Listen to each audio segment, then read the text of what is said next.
Magandang araw po sa inyong lahat mga bossing subscribers viewers, narito na po ang mga results. Sa oras na ito paala-ala lang po, may mga color coding ang mga sets ng mga numero natin. Una red o mga guide clue numbers, pangalawa ang berde o mga hot single digits numbers, pangatlo ang dilaw o hot numbers double numbers, pang-apat ang puti para sa S2 numbers at blue escalera numbers. Ugaliing tapusin ang panunood sa mga video para mas maintindihan paano i-match sa mga guide numbers at sa hot numbers natin. Paki-like at share na rin sa mga videos natin para matulong. Maraming salamat po.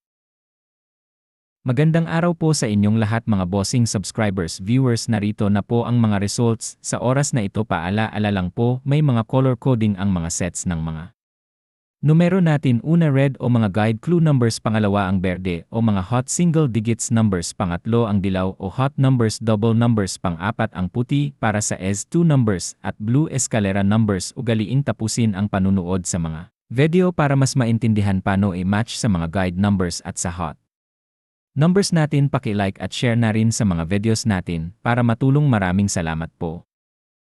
Hello mga bossing, ito na po ang mga numbers results para sa mga araw na ito. Para sa Swertres ni at EC2 numbers, maari lang po mag-subscribe sa channel na ito Swertres Lee para updated ka sa mga bagong hot numbers at resulta araw-araw. Maraming salamat po.